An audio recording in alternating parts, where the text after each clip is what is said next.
Well, it is great being back in civilization. I had a wonderful time in Washington, D.C. Have no life, but I had a wonderful time, but my family did not move. And if somebody says that absence makes the heart grow fonder, that is an untruth. I remember calling my wife finally and saying, I want to come home. She said, okay, you can. I said, no, you have no idea. I want to come home. And she said, I've been waiting for that for 2 years. And I just love being back. You have no idea how much I love being back. I don't care about the weather. I just love being back. You know, it's really interesting, and I really need to, Habitat's one of the few organizations that we can say Habitat and everybody knows who you're talking about. You don't have to say Habitat for Humanity, you just say Habitat. And they know so much, and they care, and they have a great feeling about Habitat. And I'm going to talk about the power of that name and what you can do. But I also want to talk about my kids. I have 3 of them. I have Douglas, he's the oldest. He's a librarian at Douglas Truth Library, and I always tease him by saying that's a miracle because he didn't read books for so long. But no, he actually has, he said, Dad, the books were boring. I read others, which is absolutely true of him, and he is a marvelous, marvelous librarian. I have a son, Daniel, who is my second, and he wishes to be a teacher. He's going to go back to graduate school and become a teacher, which I want to applaud. And then I have Aaron the last. Aaron the last because Aaron was a pleasant surprise, the last one. And of Aaron, there's some people that were remarkable in him. As a parent, you just really want your kids to be better than you. You want them to not make all the mistakes you made. And Aaron seemed on the verge of making every mistake I could make. And then added to it, narcissism. I used to go, where did that come from?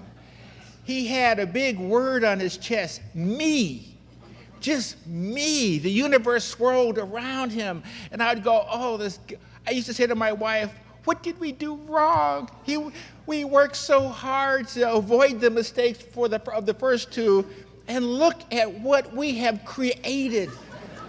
Aaron the me, Aaron the only. And then he met 2 people, Jim and Lucida Valère. And they were at St. Therese. And they insisted on taking kids like Aaron, the narcissistic ones, but the ones who they saw underneath their heart, and they took them to the Habitat projects in Yakima Valley. And there, Aaron would have to spend 2 weeks painting and pounding and carrying. And the first time he came back, as all young people, he decided to act like he really wasn't touched by Habitat, but you could see a crack in the door, a light of hope for his parents. And then he went back a second year, and he was there for 2 weeks, and he was describing only having to repaint homes. That's all he did. And how the lady who owned the home was Latina. She could barely speak English. And so she asked her daughter to speak, and both of them broke down crying because painting that house allowed it to look like all the rest of the houses in the neighborhood. They fixed the fence, and they mowed the lawn, and they painted the house, and did some roofing. They did an interior of the house. But I want to talk about what it did to him. He came back, and there was no longer any problem on our side knowing that Aaron was real and he would come back. And then he met Father Fitterer, who was the president and dean of Seattle Prep. And all of a sudden, Father Fitterer talked about missions in life. So what did Aaron do? He went to Arizona State University, wrong school in the Pac-10, according to my wife, who was a Husky, and according to my middle son, who's a Cougar. But nonetheless, I said to Aaron, how did you get to ASU? He said, Palm Tree Lane. That's it. Not education, nothing. Palm Tree Lane.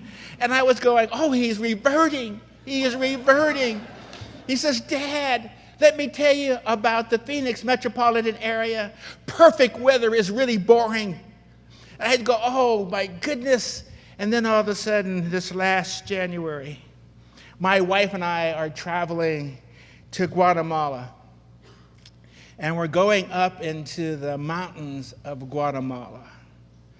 And we're going to a village in Guatemala at the end of the road because there was no road beyond his village. I mean, it was in Guatemala. I remember saying to myself as we took 90 minutes to go 7 kilometers that this was not going to be fun. And there was my son Aaron in this village providing health care as a member of the Peace Corps. His foundation, as he reminded us, were the visits to Yakima on behalf of Habitat and Jim and Lucida Valère. They have turned the aspirations we've had of Aaron and the dreams we had for Aaron into an extraordinary, it's no longer a dream. It is watching with great excitement this young man tackle life robustly by believing that he should be measured by what he does for others, not what he gains for himself. His narcissism is set aside and buried forever. Because he says, you know, Dad, after this, I want to go to Africa. I want to go to the hard places of the world. And I want to provide health care for them in those hard places. And if it entails digging wells and making sewers, I do not care. If it means changing the stoves they live in, if it means building them new homes, that has to be a purpose of life. So I can't thank Habitat enough because every parent wants somebody to influence their life and have their children be greater than they are. And I can say that every one of my sons, I only have sons, every one of my sons is like their mother, and they are truly greater than anything I will ever be. I also want to thank Youth Care for your work and your commitment and all that you do, for the fact that you made a decision to make a difference, to acquire new skills, to be a leader, not a follower, to get work done. And Youth Care, I want to give you a shout out and say, you know, y'all right. The Kenyan Project, I've been in Kenya, and I can tell you that there is no place. If you've been to Kabare, you realize what people should not live like. We should have no tolerance for people not being able to, and children in particular, not being able to grow up and be free from poverty and disease and violence and filthy and infectious housing. And so the Habitat, again, strikes the right chord at the right place, basically saying there is a higher standard of living for the world. Now I want to talk about you and what you can do. I talked about coming back to civilization because you are. Because there's an attitude that you have that says that there isn't anything that cannot be done. Now, you probably say, that's what we do in this country. No. I have been all over this country. The one thing that HUD is, it has 79 offices out of Washington, D.C., and I had to go to 67 of them. Some of those offices were great. The people were excited and getting work done. Other offices were in environments where people had shown extreme caution, and others were places that you basically said, why don't we just tear down this place and start all over again? But you know, it was really interesting because you look for the places that all of a sudden had it in their guts and in their backbone and in their heart and in their mind that they could do something. And that I can tell you that there are not many places in this country that have that. But this place is. It's always been and it always will be a place of innovation and attitude. I used to coach. And I used to tell my players, you want to be a champion, act like one. And they would say, what does that mean? We'll walk like one. And when the other teams are whooping and talking a lot of smack, we won't say anything. We'll look at them like the game is already over. And it was. We were 71-1 over 6 years. That's what I like about this region, because we know that if it isn't happening here, it isn't happening anywhere. The things that Habitat can do by its name, its force, and its presence, with the combined talents and attitudes that all of you have, you can be viral and change the world. So what are you waiting for? What are you waiting for? It is here where the champions are born. It is here where the innovation is. It is here where the can-do spirit is so nurtured and so real and so powerful. So Habitat just needs to continue to do all that you do. All I want to do is multiply yourself 10 times. Then your work is done for a minute or two. And then you can say 10 more times. So the issue is how much more housing you want to build. And collectively, you can do that. I remember my first house. Now, we had a lot of places we lived in, but I remember it was built by a church, 1218 East 5th Avenue, Spokane, Washington, 99202, 509-535-3601. We moved in July 28th. I was 12 years old. And I remember handing out birthday invitations for my twin brother and I, for our birthday was on July 5th. And people in the neighborhood said, "Why are you passing out birthday invitations on July 5th? It's past." We said, "No, these are for next year." Because it was the first time we knew where we would live the next year. That's what a home is. It gives you purpose and value. It allows you to be a part of something great. It just says, I belong, I am. And I still look at that teeny house built by those churches, and it'll be the mansion of my life. It's 3 bedrooms. How we all lived in that house is beyond us now. We look and say, we joke about it. I mean, that was a small house. My brother and I told my wife I was never alone in a room. I had my brother all the way from 12 to 18. I had a roommate in college, and then I met her. Never, ever alone. She says, "Are you wishing to be in your own room now?" No. I said, no. Just that house was so small and so intimate.